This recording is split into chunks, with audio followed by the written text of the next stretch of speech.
is a manual geo-rectification tool for live streams that allows a user to correct a video by clicking on a video and dragging points. So what we see here is a live stream coming in.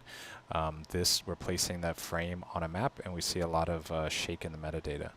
And when we turn on our Insight augmented reality overlay of roads, you can see that those are shaking quite a bit as well. Plus the metadata is slightly off, a couple meters off, and we want to correct that.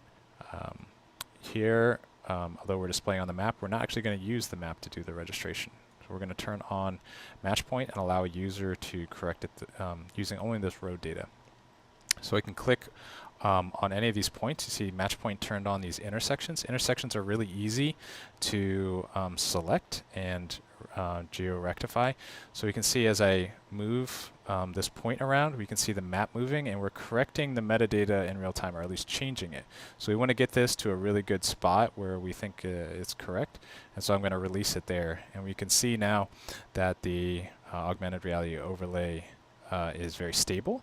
It's not shaking, and the metadata is slightly improved. Now we can select multiple points and start to correct the frame even more at all the corners and all parts of it. And typically we want to add at least 3 points, so we can click and drag, start to move that around, and we can see sort of all the lines at all parts of the video are improved. Now we're taking those points that the user added and persisting those forward, so across frames, and we will, as long as we have a stable video, we're going to keep this registration. Now at some points we might want to improve things. So we can actually unselect a video or a point, and we can just pick and move and drag it. So there's some minor corrections you can do, and you can remove any points that you want.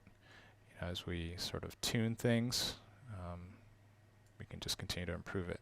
And maybe we don't want this point anymore, so we can take that one away. So you can see how a user could do manual geo-registration. Doesn't require a map or any base map to be underneath it. It really just requires a user to have some reference points, which could be generated from other ints, could be based on grids. But if a user can look at a scene and correct using this augmented reality overlay, then they can register the metadata, both for themselves in ISR, and they can send that corrected video to another system or create a new MISB feed out of it.